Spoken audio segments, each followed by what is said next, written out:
Quem são as pessoas na sua vida que mais te influenciaram?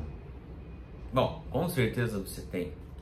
Sejam pessoas que ajudaram você a ser melhor pelo que falaram para você ou pelo exemplo de vida que te deram. Todos nós temos pessoas que nos influenciaram e que são para nós, em certo sentido, mestres e mestras nessa vida. Eu sou o Padre Fernando Clemente, sou missionário do Sagrado Coração e estamos iniciando mais um vídeo sobre o comentário ao Evangelho do domingo, já chegando ao 21º domingo do tempo comum. E eu começo com essa reflexão a respeito das pessoas que mais nos influenciaram nessa vida, porque os textos desse domingo, especialmente o Evangelho, querem nos levar a essa reflexão, querem nos fazer pensar um pouco a respeito do papel que Jesus Cristo ocupa em nossa vida. Antes de falarmos do Evangelho desse domingo, que é Mateus 16, de 13 a 20, repito, Mateus 16, de 13 a 20, se quiser pausar esse vídeo e procurar na Bíblia, ou buscar na liturgia diária, ou procurar no celular, é essa citação, Mateus 16, de 13 a 20. Antes de falarmos desse texto, seria interessante a gente olhar também para a primeira leitura desse domingo, que nos ajudará também a entender um pouco melhor as figuras de linguagem, que são usadas no Evangelho desse domingo. A primeira leitura desse domingo é tirada do livro do profeta Isaías. E aqui tem uma história bastante interessante. Eu vou até ler essa leitura porque ela é curtinha, ela é um parágrafo e tem uma citação bastante curiosa. Assim diz a leitura: assim diz o Senhor a Sobna, o administrador do palácio: eu vou te destituir do posto que ocupas e demitir-te do teu cargo. Acontecerá que nesse dia chamarei meu servo Eliaquim, filho de Hilcias, e o vestirei com a tua túnica e colocarei nele a tua faixa. Porei em suas mãos a tua autoridade, e ele será um pai para os habitantes de Jerusalém e para a casa de Judá. Eu o farei portar aos ombros a chave da casa de Davi. Ele abrirá e ninguém poderá fechar. Ele fechará e ninguém poderá abrir. Hei de fixá-lo como estaca em lugar seguro, e aí ele terá o trono de glória na casa de seu pai. Bom, colocada assim essa leitura, meio que fora de contexto, pode ser que a gente nem entenda o que está acontecendo e na hora da missa, quando a gente ouvir, acabe que a gente nem preste muita atenção. Mas tem uma história bem boa aí nessa situação aí. Bom, a leitura começa falando de um tal de Sobna, o administrador do palácio. Bom, essa profecia de Isaías é dita durante o reinado de um rei chamado Ezequias. Pois bem, esse rei, Ezequias, tinha lá um ministro, um administrador da casa real. Era o homem de confiança do rei. Esse homem é o tal do Sobna, que está falando no início da leitura.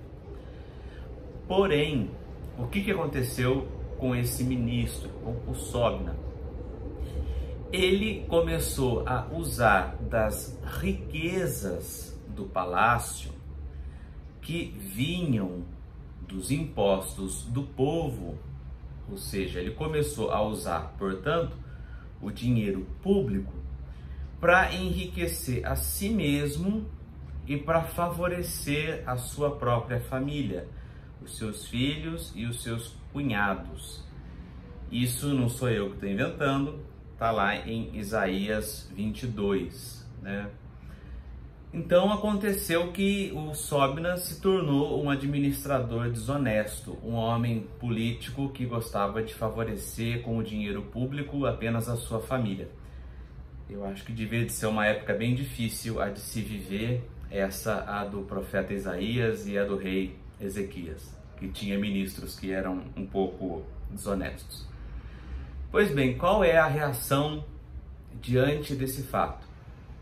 Deus manda Isaías, o profeta, ir falar com o rei na presença do bendito do Sóbna, né? Assim começa a leitura, né? Assim diz o Senhor a Sóbna, o administrador do palácio. O que Deus mandou dizer? Que iria destituir o Sóbna, esse administrador desonesto, e iria colocar no lugar dele um outro chamado Eliaquim. Esse Eliaquim, ao assumir o posto de administrador do palácio, o profeta continua dizendo, receberia nos ombros a chave da casa de Davi. Ele iria abrir e ninguém fecharia, ele iria fechar e ninguém abriria. Esse gesto de entregar as chaves para um administrador significava total confiança. É interessante que fala, colocará nos ombros a chave da casa de Davi. A gente hoje, chave, eu não tenho nenhuma aqui à mão, mas chave pra gente hoje é uma coisa pequenininha que cabe no bolso, né? Mas se a gente for, sobretudo aqui no Brasil, nessas igrejas históricas, como aqui em São Paulo tem algumas ainda, você vai ver a chave da porta principal, é um negócio desse tamanho, parece uma régua, né? E naquele tempo era assim, as chaves eram muito grandes.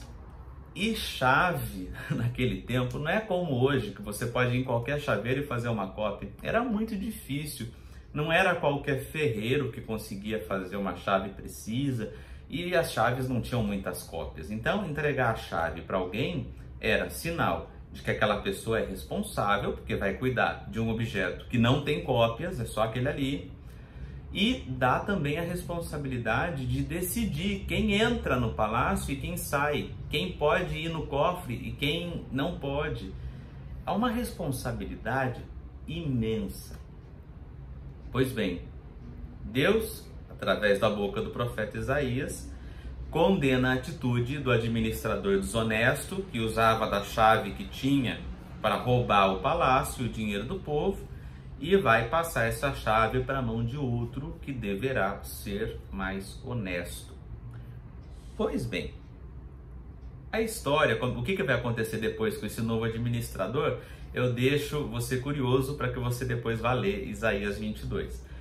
Mas essa imagem da chave e da responsabilidade que vem com ela, pode ser que já esteja fazendo você pensar em qual evangelho ouviremos nesse domingo. Quando é que Jesus fala de chave? Quando é que ele entrega a alguém as chaves do reino dos céus? Pois então, é justamente esse o evangelho que ouviremos nesse domingo. Mateus 16, de 13 a 20, traz justamente esse diálogo entre Jesus e Pedro, a quem sempre as comunidades cristãs dos primeiros tempos do cristianismo reconheceram como sendo o primeiro dos apóstolos. Aquele, como diz Santo Irineu de Lyon, que foi um cristão dos primeiros séculos, já ainda bem perto do tempo dos apóstolos, né? Pedro é aquele que preside na caridade. Vamos ao texto. Eu vou lê-lo e vou parar na metade e a gente comenta um pouquinho, lê a outra metade e assim segue até o fim, tá bom? Então vamos lá. Naquele tempo, Jesus foi à região de Cesareia de Filipe e ali perguntou aos seus discípulos: Quem dizem os homens ser o Filho do Homem? Eles responderam: Alguns dizem que é João Batista, outros que é Elias, outros ainda que é Jeremias ou algum dos profetas. Então Jesus lhes perguntou: e vós? Quem dizeis que eu sou?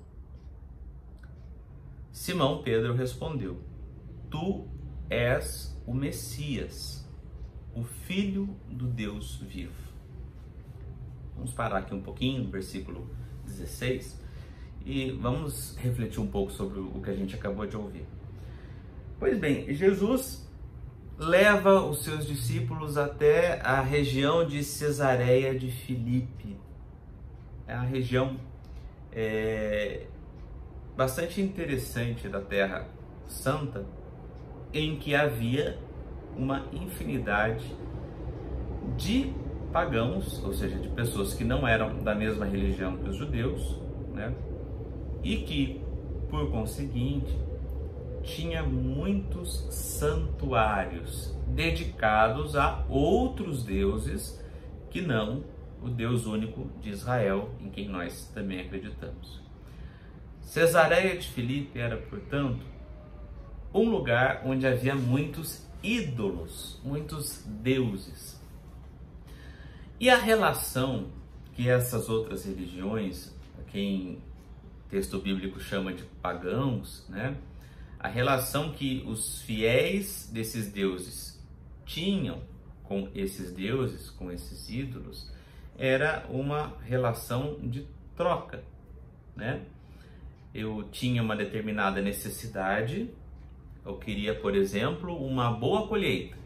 Então eu ia ao templo da deusa da fertilidade, da deusa da colheita, e até lá oferecia um sacrifício, oferecia um presente para essa deusa e esperava que ela me desse o que eu precisava.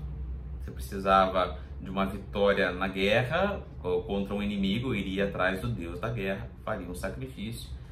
E era essa a relação.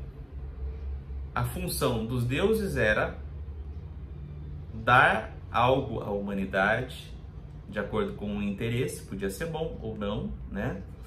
E a função da humanidade era simplesmente agradar essa divindade para que ela concedesse os favores de que aquela pessoa necessitava.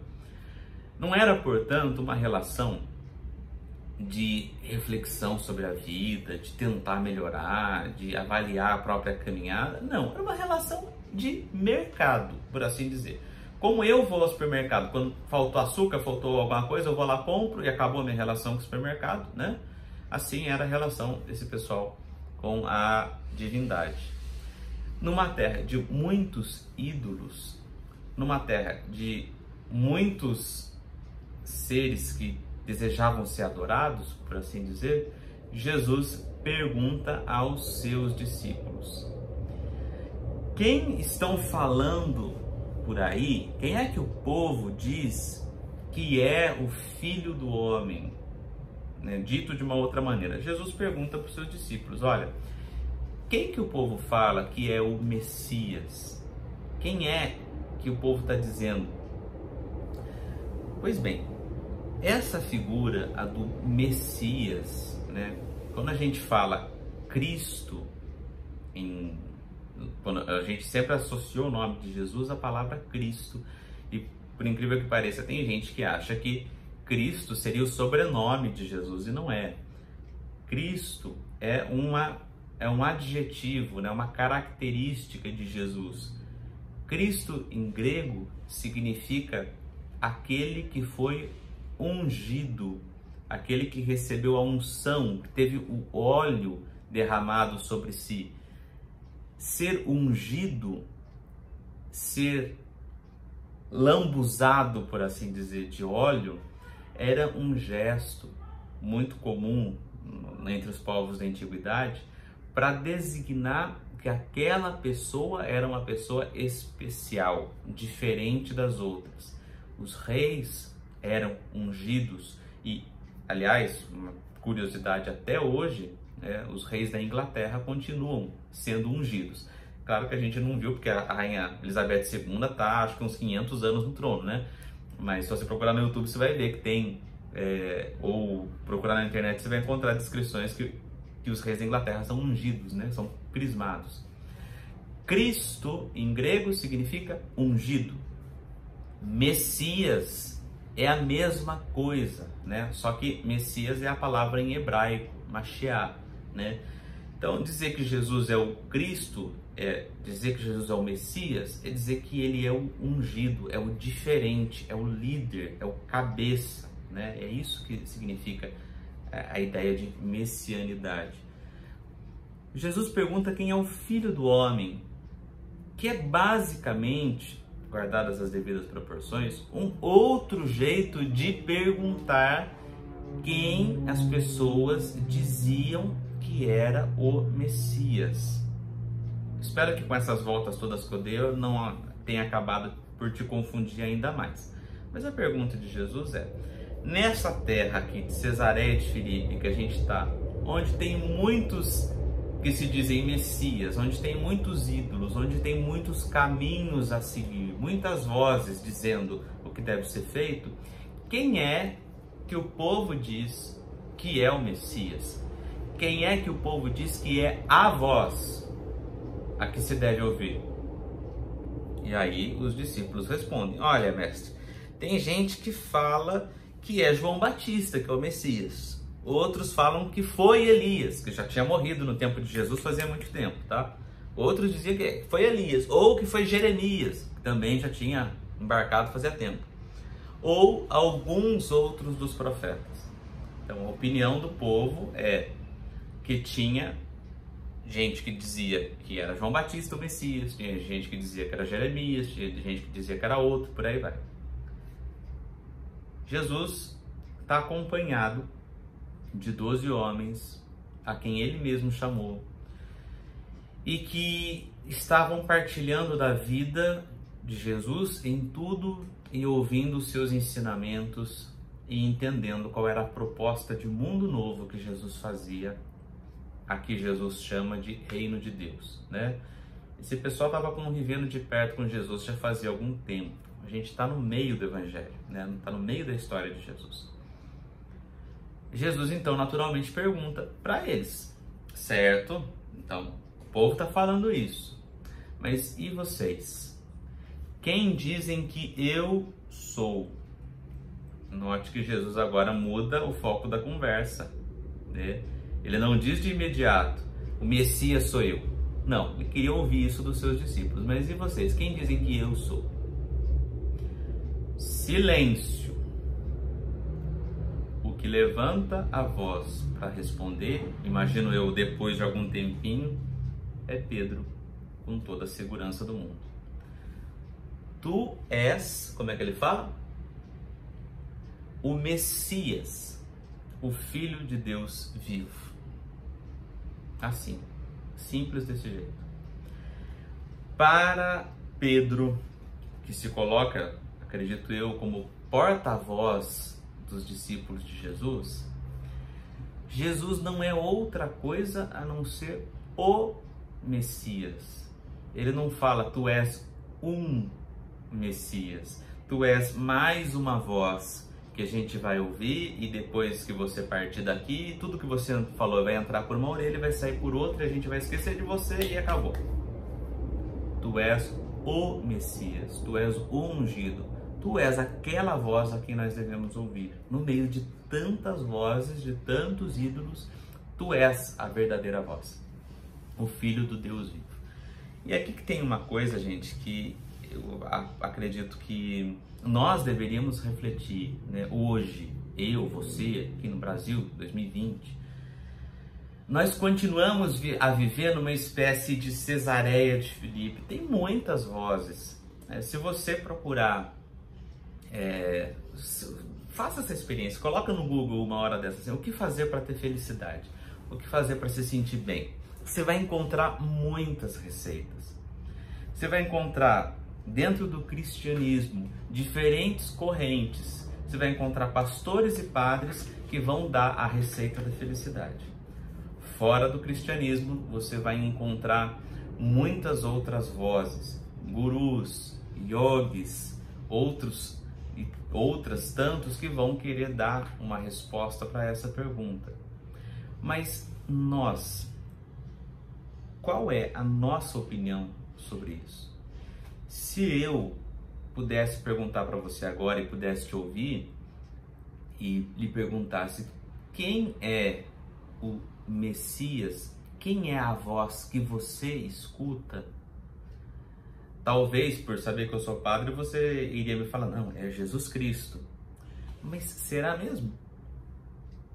Será que Jesus Cristo realmente nos influenciou e nos influencia tanto a ponto de que ao longo do meu dia eu lembre dos ensinamentos dele e paute as minhas opções, paute as minhas atitudes em cima daquilo que Cristo ensinou, né? Se eu perguntasse para você quem é Jesus, provavelmente você diria a resposta que você ouviu de padres, freiras, pastores, pastoras, dos seus catequistas, dos seus pais. Jesus Cristo é o Filho de Deus. Mas, mais do que falar isso da boca para fora, será que isso é realmente uma coisa que a gente acredita? Hoje há muitas opiniões, como eu disse, sobre a felicidade e há muitas também opiniões a respeito de quem é Jesus. Para alguns, como diz, basta uma pesquisa rápida na internet, nas revistas, a gente vai encontrar muita gente que se arroga de saber a verdade sobre Jesus de Nazaré. Para alguns ele foi simplesmente uma figura histórica que nasceu por volta do ano 4 antes de Cristo e morreu no ano 30 depois de Cristo, e a sua história acabou ali, não houve ressurreição. Para outros ele era uma figura que se envolveu com a política do seu tempo e simplesmente por isso morreu. Para outros, Jesus Cristo é simplesmente um enviado de Deus, mas não é Deus. E outros ainda dizem que é Deus encarnado, como nós cremos, mas que simplesmente veio a essa terra para nos trazer uma mensagem de salvação da alma, sem se preocupar com aquilo que acontece com os nossos corpos, sem se preocupar se a gente deve trabalhar pela justiça social ou não. Qual é a opinião correta? Como entender quem é Jesus Cristo? A opinião das primeiras comunidades, a opinião do evangelista Mateus é: Jesus Cristo é o Messias, é a voz que deve ser ouvida. E essa voz que deve ser ouvida nos ensina como viver bem já aqui na terra. Essa voz deve ser ouvida não só porque aquilo, o que ele ensinou, comprovadamente pode nos trazer felicidade e paz, mas porque ele é Deus feito ser humano. Isso deveria ser o suficiente para que nós acreditássemos que a voz de Jesus não é apenas mais uma voz no meio de tantos ídolos, mas é a voz que deve se sobrepor a todas. E aquilo que ele nos ensina através do seu exemplo de vida e através da sua palavra deveria ser o guia para que nós pudéssemos pautar a nossa vida. É interessante como às vezes a gente, por ter uma visão demasiadamente distante de Deus, não entender bem o que Jesus Cristo falou, ou imaginar que foi uma coisa que aconteceu lá no passado e ficou por lá, a gente acaba assumindo outros messias na nossa vida, mesmo que sejam santos e santas. Por mais importantes que possam ser essas vozes, mesmo a dos santos, eles sempre deverão nos apontar para Jesus Cristo, como de fato o fazem. Mas nós temos que fazer esse esforço de voltar ao Jesus Cristo dos Evangelhos, pautar nossa vida pela palavra dele. Os santos, as santas, são como as setas na estrada, nos apontam o caminho é Jesus. É para ele, nós vamos na companhia da Virgem Maria, de São José, dos santos, mas pela estrada que é Jesus, tentando viver como Jesus viveu. Assim, vivendo dessa maneira, estaremos reconhecendo, como Pedro, que Jesus Cristo é o Messias. Não é um Messias, é o Messias, é a voz. A nossa fé, minha gente, guardem isso que eu vou falar, mas guarda para a vida, tá? Escreve no espelho do seu banheiro, escreve na porta da sua geladeira. A nossa fé é cristocêntrica, é Jesus Cristo o centro, é Ele a quem nós ouvimos. E é com esse gancho que eu passo para a segunda e última parte do Evangelho que ouviremos, porque é um desdobramento dessa ideia. Jesus é o Messias, Jesus é a voz a quem se deve ouvir. Pois bem, Pedro disse isso. E o que Jesus fala para ele? Voltando a partir do versículo 17 agora. Respondendo, Jesus lhe disse: Feliz és tu, Simão, filho de Jonas, porque não foi um ser humano que te revelou isso, mas o meu Pai que está no céu. Por isso eu te digo que tu és Pedro, e sobre esta pedra construirei a minha igreja, e o poder do inferno nunca poderá vencê-la. Eu te darei as chaves do reino dos céus. Tudo o que tu ligares na terra será ligado nos céus. Tudo o que tu desligares na terra será desligado nos céus. Jesus então ordenou aos discípulos que não dissessem a ninguém que ele era o Messias. Pois bem, Jesus elogia Pedro pela fala e, além disso, diz essas palavras que ficaram muito célebres. Pedro, aliás, Jesus já tinha mudado o nome de Pedro, né? Ele se chamava Simão, mas Jesus mudou para Pedro. Fala: Pedro, tu és pedra, e sobre esta pedra edificarei a minha igreja. Esses versículos aí que eu acabei de mencionar, de Jesus falando que Pedro, tu és pedra, e sobre esta pedra edificarei a igreja, ficaram muito célebres e são alvo de muita conversa, de muito debate, sobretudo entre alguns teólogos protestantes e teólogos católicos. E por quê? Porque no texto, na língua que foi escrita, né, o Evangelho, como vocês sabem, não foi escrito em português, foi escrito em grego. Jesus usa duas palavras diferentes, né? Petros e Petra. São duas palavras diferentes. Parecem iguais, mas não são a mesma palavra. E se a gente for levar bem a critério o uso dessas duas palavras, quando Jesus fala: Pedro, tu és pedra, tu és Petros, e sobre esta pedra, aqui Jesus usa outra palavra, né?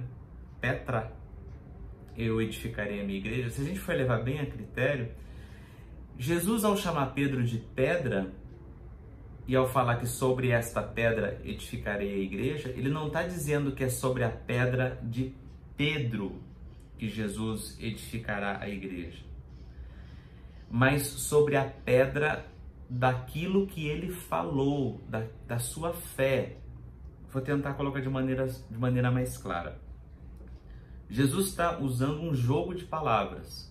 Assim: Pedro, você é Pedro, mas sobre esta pedra, ou seja, sobre isto que você disse, eu edificarei a igreja.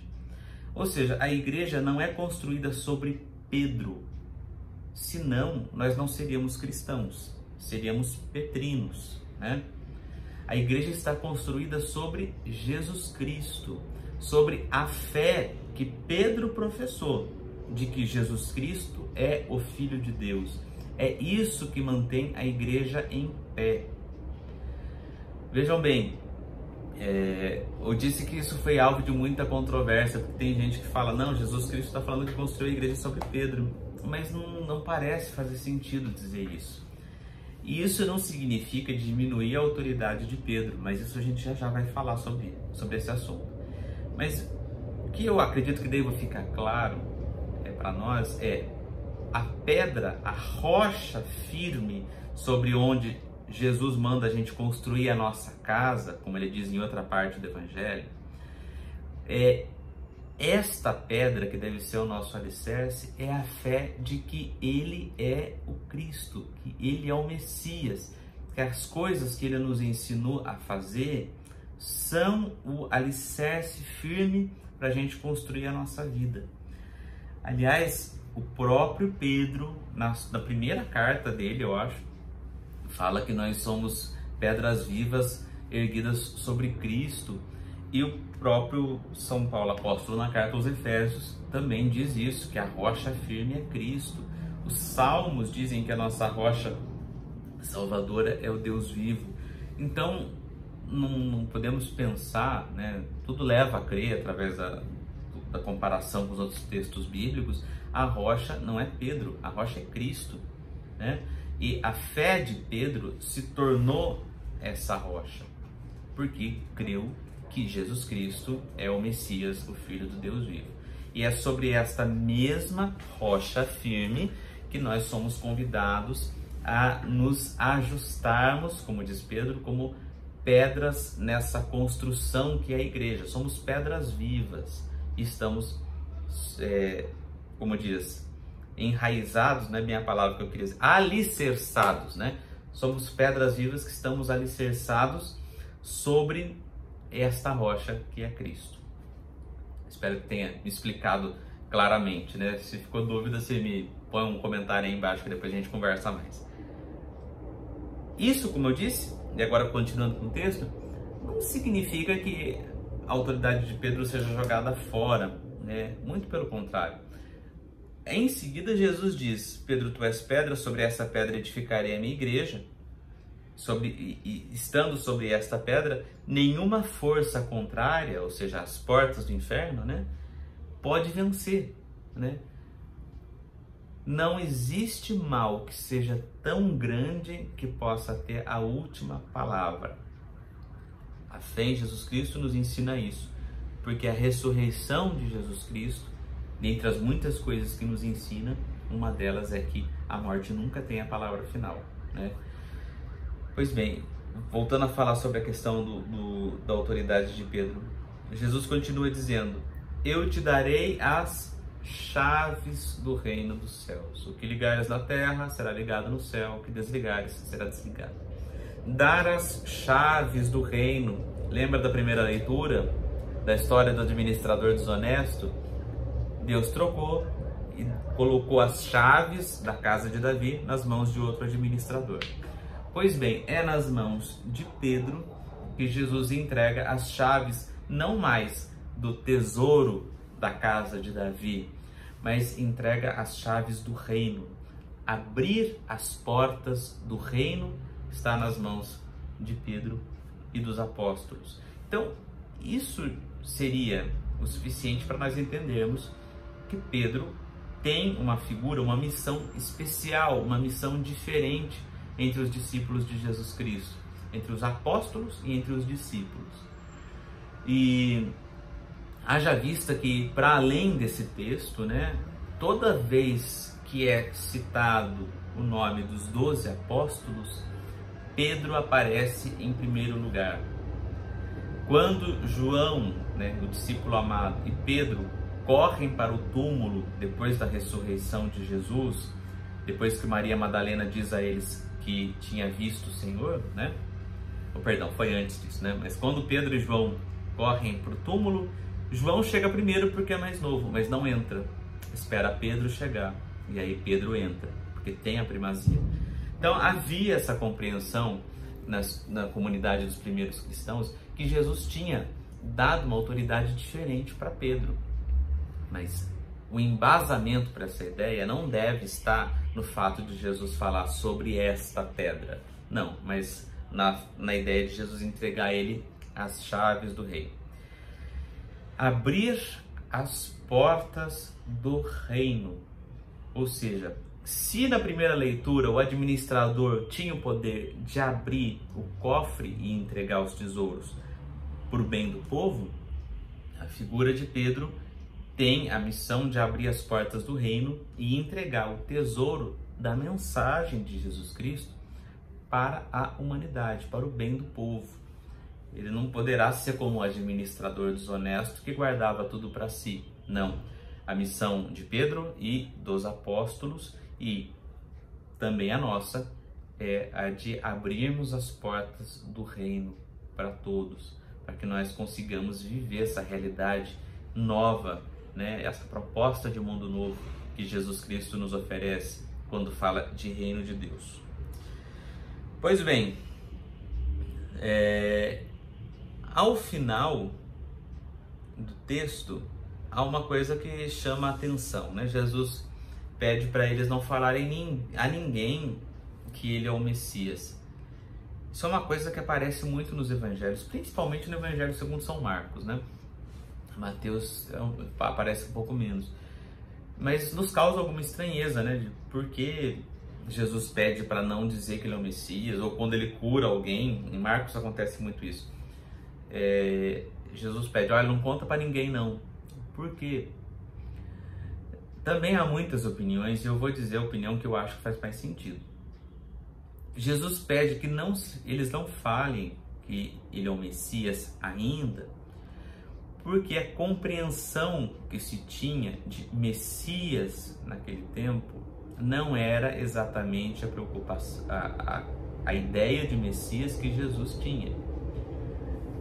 Uma ideia muito popular no tempo de Jesus é que o Messias, a voz que deve ser ouvida, o ungido por Deus, né, seria um líder militar, um líder meramente político. E não era isso que Jesus pretendia, né? Já falei sobre isso em muitas outras ocasiões. Não dizer que ele era o Messias ainda para não gerar nenhum tipo de má compreensão, né? De mal entendido.